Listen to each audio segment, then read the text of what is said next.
Meus queridos irmãos e irmãs, graça e paz da parte do nosso Senhor e Salvador Jesus Cristo. Chegamos ao final de uma etapa do nosso treinamento por discipulado e começaremos agora uma nova etapa. Na realidade, um novo desafio. O desafio em que cada um dos discípulos agora assumirá o seu grupo e terá a missão de fazer discípulos. Na realidade, Deus nos chamou para ser discípulos e para fazer discípulos. E agora nós vamos começar então com os nossos grupos. E mesmo ainda um pouco de forma amadora, nós vamos gravar essas aulas e para adiantar o trabalho de vocês poderem assistir esses vídeos de madrugada, de noite, no trabalho, enfim, você vai achar um momentinho, um lugar, uma hora para poder fazer o estudo da semana. E quando você se reunir com o seu grupo, você vai estar absolutamente preparado para liderar o grupo. Na realidade, mais para frente, quando nós estivermos usando uma ferramenta mais adequada, eu quero colocar materiais extras, materiais de pesquisas, arqueologia, história bíblica, para enriquecer mais o seu preparo e você poder ser uma bênção ainda maior na vida daqueles que você estará liderando. Na realidade, nós vamos começar então esse primeiro módulo, ele vai conter nele 7 lições e vocês vão trabalhar com os grupos normalmente. Ao final da 7ª lição, nós iniciaremos um outro e assim sucessivamente. As técnicas e as recomendações são as mesmas que nós estudamos durante o ano inteiro. É muito importante que você estude as lições com antecedência durante a semana, para no dia do estudo, no dia da reunião do grupo, você estar bem preparado. É importante que você esteja orando pelo seu grupo, orando pelas pessoas que participam do grupo, orando pela reunião. É importante que você chegue no lugar da reunião, se não for na sua casa, for no outro lugar, que você chegue pelo menos uns 15 minutos antes, prepare bem o espaço, o local, para que quando os demais membros do grupo chegarem, tudo esteja no devido lugar.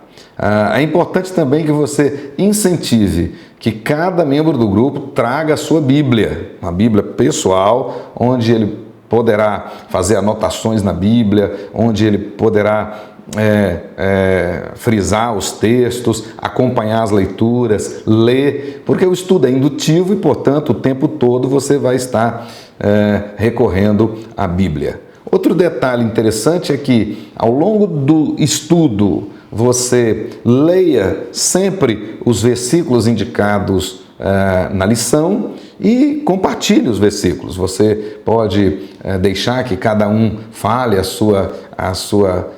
o seu entendimento daquele versículo e você depois faça a colocação correta do versículo, né?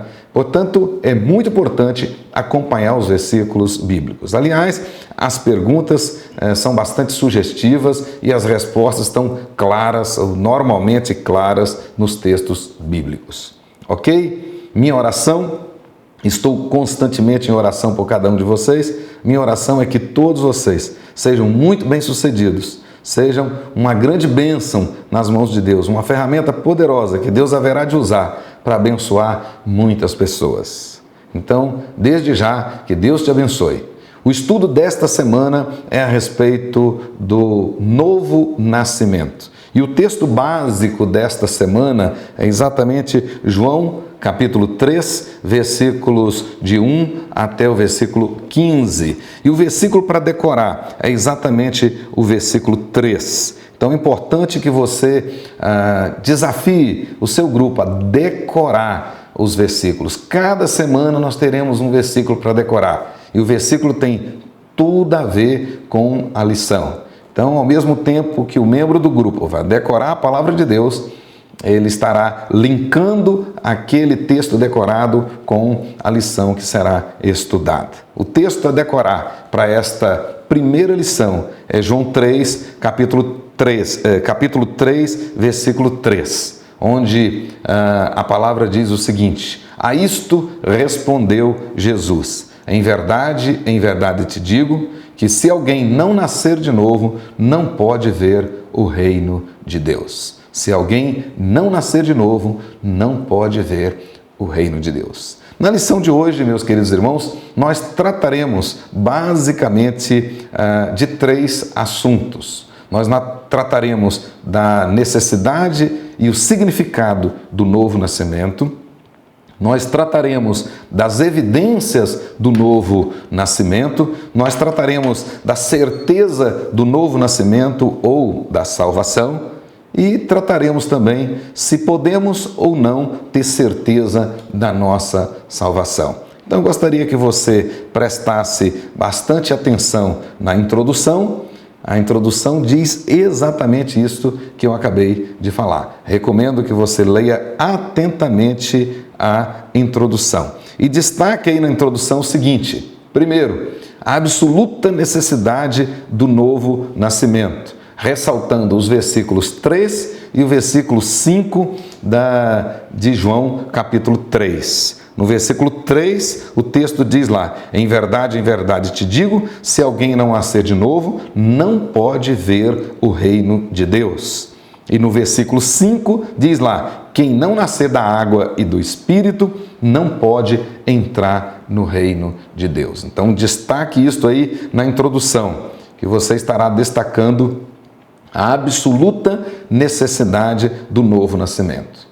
Ainda na introdução, gostaria que vocês destacassem o significado teológico do novo nascimento, que na realidade é a doutrina da regeneração. A doutrina da regeneração é o termo teológico para o novo nascimento, que significa, na realidade, gerar novamente, gerar de novo, ou gerado de cima, para designar o ato divino de Deus sobre a vida do pecador, concedendo-lhe uma nova vida. Portanto, é importante que você destaque que o novo nascimento é um ato de Deus, exclusivamente de Deus. É um ato divino pelo qual o pecador é dotado de uma nova vida espiritual. Regeneração, conforme eu disse, é o termo teológico para descrever, então, o que nós popularmente chamamos de novo nascimento. Refere-se a esta nova geração, este novo princípio. Não se trata, é importante que você frise isso, não se trata de uma mudança superficial, uma mudança apenas de alguns costumes, alguns chavões, algumas palavras-chave comuns no meio evangélico. Trata-se de uma transformação radical. Portanto, novo nascimento refere-se a uma transformação radical. Somente possível quando o Espírito Santo age na vida da pessoa. O apóstolo Pedro, explicando isto, na primeira carta, no capítulo 1, no versículo 23, ele diz lá: pois fostes regenerados, não de semente corruptível, mas de incorruptível, mediante a palavra de Deus, a qual vive e é permanente. Terceira coisa que eu gostaria que você destacasse na introdução é que o novo nascimento é obra exclusiva de Deus. Não tem a participação do homem. A isto nós chamamos de monergismo, ou seja, no novo nascimento, na regeneração, Deus age sozinho. É obra exclusiva de Deus. Ok? Então vamos para o estudo propriamente dito. Falei da introdução, agora vamos para o estudo. A letra A do nosso estudo diz lá: a necessidade e significado do novo nascimento. Primeira colocação é o seguinte: por que o novo nascimento é necessário? E aparece aí os textos, Romanos capítulo 3, versículo 23 e capítulo 5, versículo 12. No capítulo 3, no versículo 23, o apóstolo Paulo diz assim: porque todos pecaram e carecem da glória de Deus. No capítulo 5, versículo 12, o mesmo apóstolo diz: Portanto, assim como por um só homem entrou o pecado no mundo, e pelo pecado a morte, assim também a morte passou a todos os homens, porque todos pecaram. Então, a pergunta: por que o novo nascimento é necessário? Pelo menos duas respostas. Primeiro, porque todos pecaram. Segundo, porque em virtude do pecado, todos estão mortos nos seus delitos e pecados. Então, todos os que são descendentes de Adão necessitam do novo nascimento, porque eles já nascem mortos nos seus delitos e pecados. Pergunta de número 2, diz aí, sobre a situação dos descendentes de Adão, o que Paulo diz em Efésios capítulo 2, versículos 1 e versículo 5. Gostaria que você lesse o texto. Para ganharmos tempo aqui, não precisa de eu ler o texto. Ele é bem claro, bem explicativo, né? Os descendentes de Adão aí, Paulo diz claramente que eles nascem mortos nos seus delitos e pecados.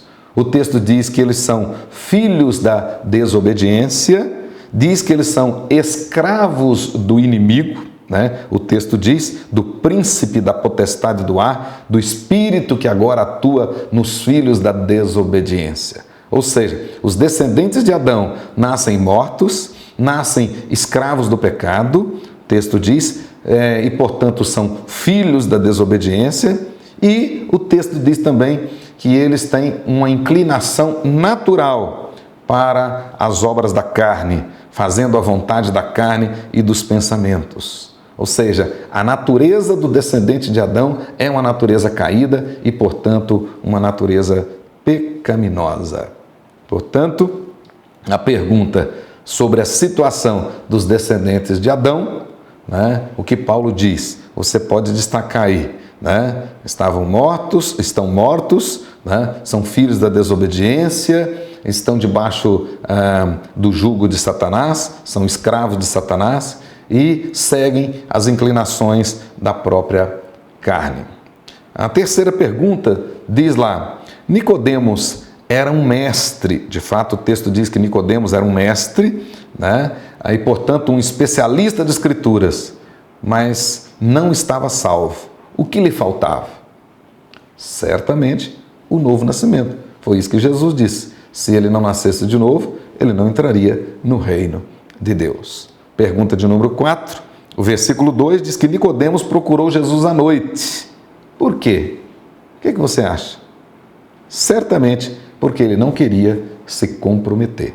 Ele era mestre e não queria se comprometer. Embora ele acreditasse que Jesus fosse mestre também, mas ele não queria ter compromisso mais sério com Jesus. Por isso, para não se expor, ele foi de noite ter com Jesus. A quinta pergunta diz assim, repetindo o versículo 2. Rabi, sabemos que és mestre vindo da parte de Deus, porque ninguém pode fazer estes sinais que tu fazes se Deus não estiver com ele. Na realidade, reconhecer Jesus apenas como mestre não foi suficiente para a salvação de Nicodemos. Por quê? E aí você pode conferir o texto de Mateus capítulo 16. E lá você tem o exemplo de Pedro. Na realidade, para Pedro, Jesus era muito mais do que mestre. E ele diz lá que Jesus era o Cristo, o Filho de Deus.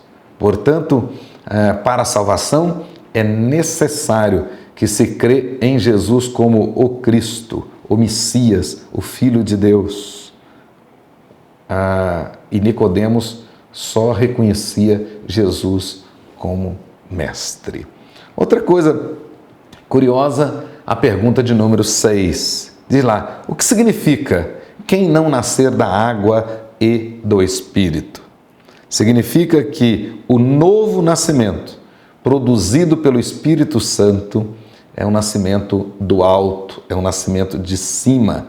E água, no texto ali, significa a palavra, não a água do batismo, mas sim a palavra. Se vocês conferirem Efésios capítulo 5, versículo 26, use esse texto no dia que você estiver ministrando.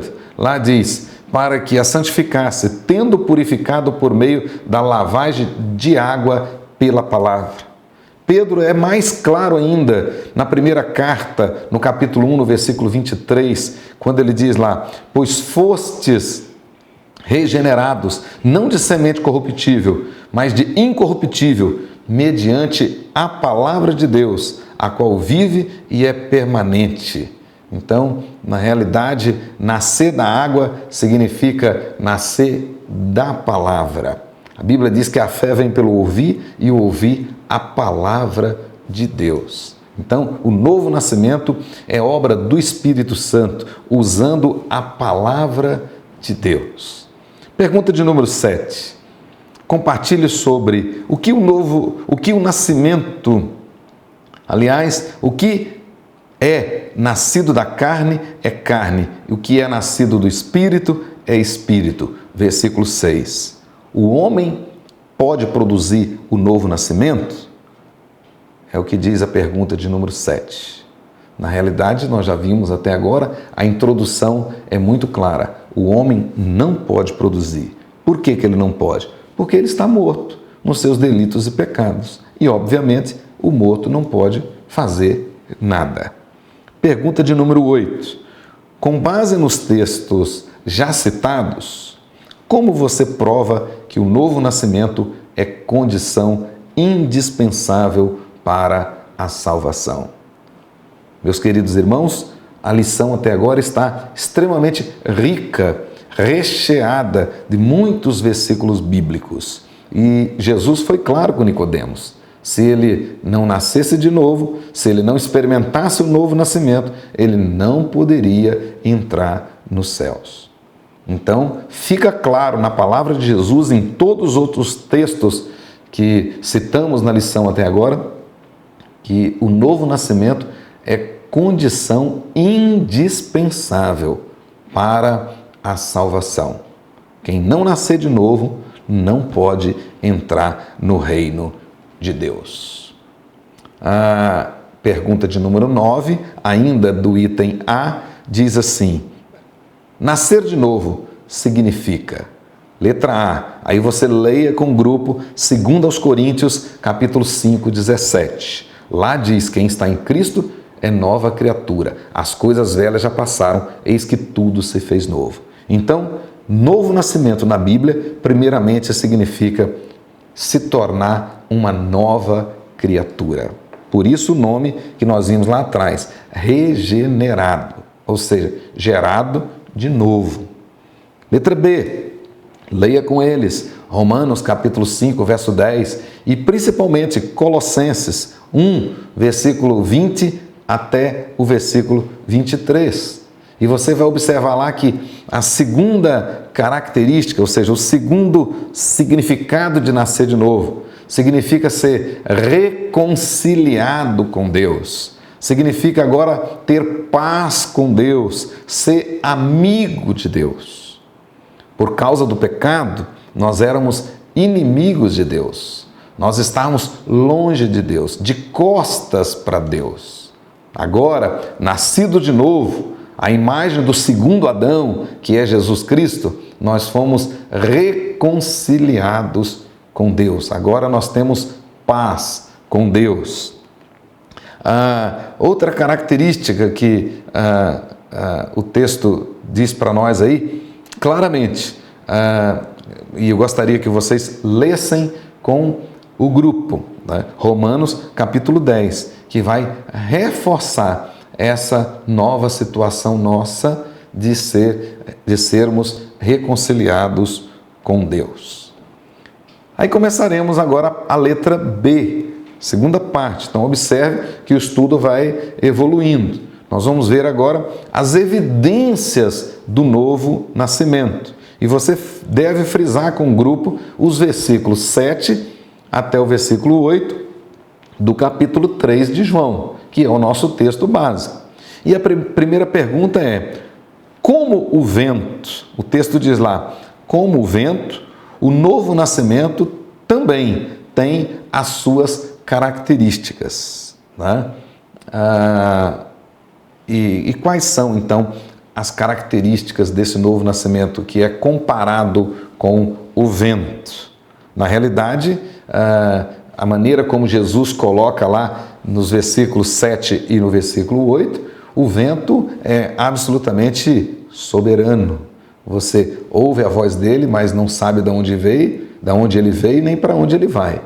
Né? O que Jesus queria dizer com isso? Que o novo nascimento é uma obra soberana de Deus, segundo a vontade de Deus, no tempo de Deus, sobre os eleitos de Deus.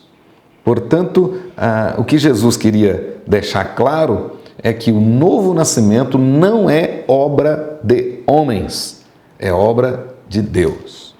Segundo, a Bíblia também nos mostra os sinais característicos do novo nascimento, que por sua vez, se existirem em nós, constituem em evidências claras de que nascemos de novo. Aqui tem um detalhe, querido líder, meu irmão, minha irmã. É importante que você leia os textos, destaque os textos, para que cada membro do grupo faça uma autoanálise. Ou seja, se estas características existem nele, porque elas vão mostrar se ele nasceu de novo ou não nasceu de novo. Por exemplo, primeiro, João capítulo 8, versículo 47. João 8,47, o apóstolo diz o seguinte: quem é de Deus, ouve as palavras de Deus. Por isso, não me deis ouvidos, porque não sois de Deus, disse Jesus. Então, a primeira característica que aparece aqui: quem nasceu de novo, ele gosta de ouvir a palavra de Deus. Ele tem prazer na palavra de Deus. Ele tem prazer em meditar na palavra de Deus. Ele tem prazer em ouvir a palavra de Deus. Ele tem prazer em falar da palavra de Deus. Quem não é de Deus não tem esse prazer. Ele se comporta como alguém que está sentindo coceiras nos ouvidos. Ele não tem prazer na palavra. Portanto, segundo, diz lá, 1 João capítulo 5, versículo 1.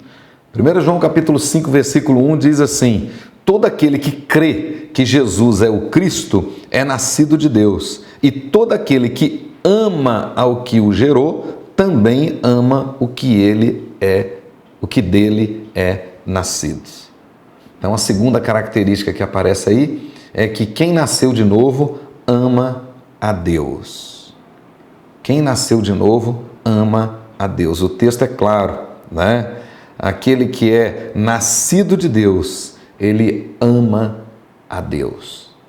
Outra característica que nós podemos ver, letra C, 1 João, capítulo 4, verso 7, e também Evangelho segundo João, capítulo 13, versículo 35. Em 1 João, capítulo 4, 7, diz lá: amados, amemo-nos uns aos outros, porque o amor procede de Deus, e todo aquele que ama é nascido de Deus e conhece a Deus. Então nós temos duas características nesse primeiro verso. Primeiro, quem nasceu de novo, ele ama os outros, ele ama os irmãos, ele ama os outros. E finalzinho do texto diz, ele conhece a Deus. Exatamente porque ele conhece e experimenta do amor de Deus, ele ama os irmãos. O capítulo 13 do Evangelho segundo João, no versículo 35, nós temos lá a palavra dizendo o seguinte: nisto conhecerão todos que sois meus discípulos, se tiverdes amor uns aos outros. Palavra de Jesus. Então, o próprio Jesus está dizendo o seguinte, que vocês são meus discípulos porque amam uns aos outros. Então, amar uns aos outros é uma característica do discípulo. E só pode ser discípulo quem nasceu de novo. Né?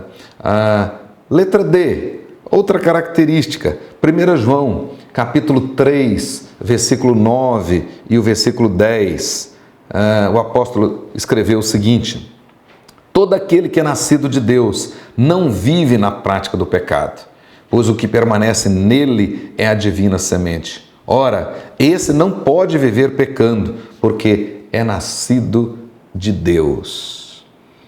E no capítulo 3, também da primeira carta, no versículo 10, ele completa dizendo o seguinte: nisto são manifestos os filhos de Deus e os filhos do diabo. Todo aquele que não pratica a justiça não procede de Deus. Olha que coisa maravilhosa. No capítulo 5 aí da primeira carta de João, no versículo 18, o apóstolo completa o seguinte: sabemos que todo aquele que é nascido de Deus não vive em pecado. Antes, aquele que nasce de Deus, aquele que nasceu de Deus, Deus o guarda, e o maligno não lhe toca. Então eu posso destacar aí 3 características. Primeiro, quem nasceu de novo não vive na prática do pecado. Segundo, quem nasceu de novo não pratica injustiças. E terceiro, quem nasceu de novo está protegido. O maligno não lhe toca. Satanás não tem poder sobre a vida dele. Ele agora é propriedade exclusiva de Deus. Sigamos em frente. Letra E. O texto que aparece aí, 1 João, capítulo 5, versículos 4 e 5. Diz lá, no versículo 4 do capítulo 5, porque todo que é nascido de Deus vence o mundo. E esta é a vitória que vence o mundo, a nossa fé. No versículo 5, o apóstolo continua escrevendo: quem é que vence o mundo, senão aquele que crê ser Jesus, o Filho de Deus?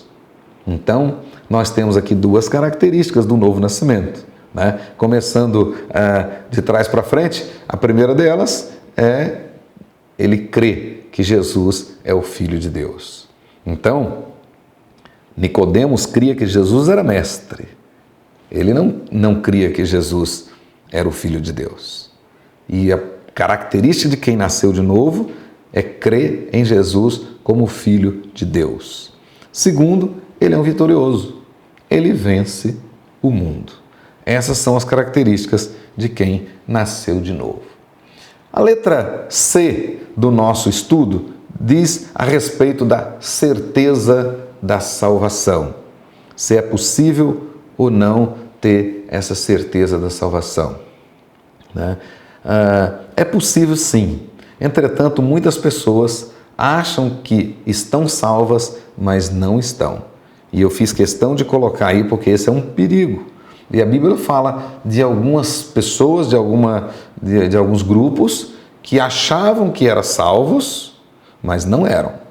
Por exemplo, os fariseus.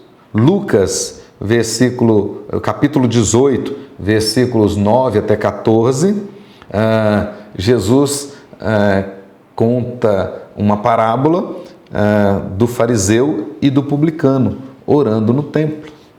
E ele diz daquele fariseu, o texto diz lá no versículo 11, que ele de pé, ele orava de si para si mesmo. Ele batia no peito e expressava toda a sua arrogância, todo o seu orgulho, toda a sua soberba. Mas o próprio Jesus, no verso seguinte, fala do publicano, né? O publicano, que era inclusive desprezado por todos os demais judeus daquela época. Mas o publicano orando, o texto diz que ele não ousava nem levantar os olhos aos céus.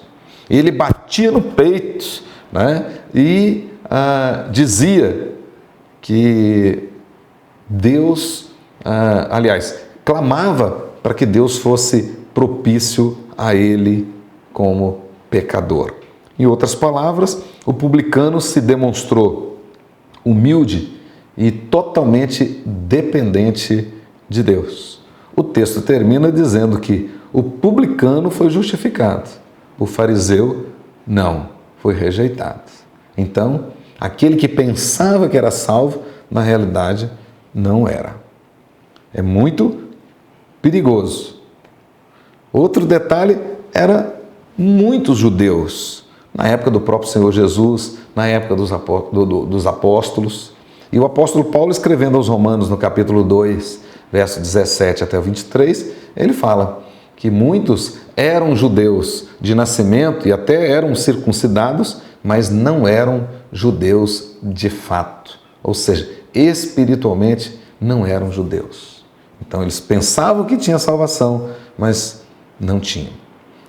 Outros que a Bíblia também deixa bem claro é a respeito de muitos membros da igreja, que embora tenham o nome no rol de membros da igreja, também não são salvos.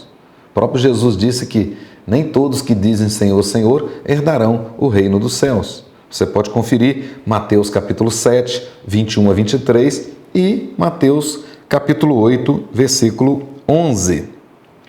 Outro detalhe interessante, o ponto 4, as 10 jovens, né, as 10 virgens, lá em Mateus capítulo 25, versículos de 1 a 13, né? 5 delas estavam autoconfiantes, achavam que estava tudo certo, que o noivo ia chegar e que elas iriam participar das bodas. Na realidade, o texto vai dizer claramente que elas ficaram de fora. Né? E a pergunta que você precisa fazer no grupo, né, e dar um tempinho e até fazer com que algumas pessoas compartilhem, é a seguinte: que aplicação podemos fazer desta triste realidade? Que aplicação podemos fazer desta triste realidade? Pergunte para cada um. Às vezes pode ter no seu grupo alguém que acha que nasceu de novo e na realidade ainda não experimentou o novo nascimento.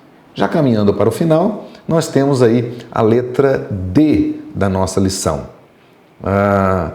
O título é o seguinte: você pode e deve ter certeza da salvação. Então, olha bem, você pode e deve ter certeza da salvação. Aí mesmo no nosso texto, João capítulo 3, versículos 15 e versículo 16. Nós vamos encontrar lá claramente que Jesus amou o mundo de tal maneira para que todo aquele que nele crê não pereça, mas tem a vida eterna. Né? O texto vai deixar isso claro. Nós podemos, então, ter esta certeza. Observe bem João capítulo 3, versículo 36, quando o texto lá diz o seguinte: por isso, quem crê no Filho tem a vida eterna. Capítulo 5 de João, no versículo 24, diz lá: em verdade vos digo, quem ouve a minha palavra e crê naquele que me enviou, tem a vida eterna. Não é terá, não. Tem a vida eterna. Então nós podemos sim ter certeza da salvação, né? Olha o ponto 2, João capítulo 10, versículos 28 e 29. No versículo 28, João escreveu o seguinte: eu lhes dou a vida, jamais perecerão, e ninguém as arrebatará da minha mão. Olha que coisa interessante. Ninguém lhes arrebatará da minha mão. Capítulo 10 ainda, no versículo 29. Aquilo que meu Pai me deu é maior do que tudo, e da mão do Pai ninguém pode arrebatar. O que é que o Pai deu a Jesus? As almas dos eleitos, dos escolhidos. E ninguém, o maligno não pode, ninguém. O apóstolo Paulo, escrevendo aos Romanos, no capítulo 8, você pode conferir, versículo 31 até o final, você vai ver lá que nada pode nos separar do amor de Deus que está em Cristo Jesus, nosso Senhor. Então, você não somente pode, mas deve ter certeza da sua salvação. Tem o ponto 3, que mostra para nós aí o texto de 1 João, capítulo 5, versículo 13. Aí no verso 13, João escreveu o seguinte: estas coisas vos escrevi, a fim de saberdes que tendes a vida eterna, a vós outros que credes em o nome do Filho de Deus. Então, João está dizendo que o propósito de ter escrito aquela carta foi exatamente para que os seus leitores soubessem que eles têm a vida eterna. Né? Olha o ponto 4 agora da lição. Vale acrescentar que a vida eterna, a certeza da salvação, ela tem que estar fundamentada na perfeição e na suficiência da obra de Cristo. Ou seja, quem nos assegura esta certeza, quem dá convicção para nós é exatamente a eficácia da obra de Cristo. A suficiência da obra de Cristo é que assegura-nos esta certeza da salvação. E o testemunho do Espírito Santo. Ou seja, o Espírito Santo testemunha no meu coração, ele testemunha com o meu espírito que eu sou filho de Deus. É isto que a Bíblia deixa claro para nós.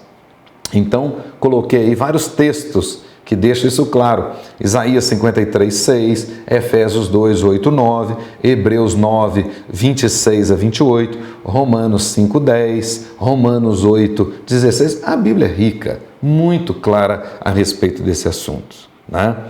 Então a pergunta é: você nasceu de novo? Você nasceu de novo? Você tem certeza da sua salvação? Compartilhe com o grupo a sua experiência. Com certeza será uma experiência, será um momento muito oportuno, de muito crescimento espiritual. Então, depois é importante que vocês orem juntos, agradecendo a Deus esta grande e exclusiva obra dele, obra de Deus nas nossas vidas, né? Nos concedendo o privilégio de nascer de novo. Que Deus nos abençoe. Amém? Um detalhe para você que é líder. Nesta primeira lição, nós não teremos tarefas.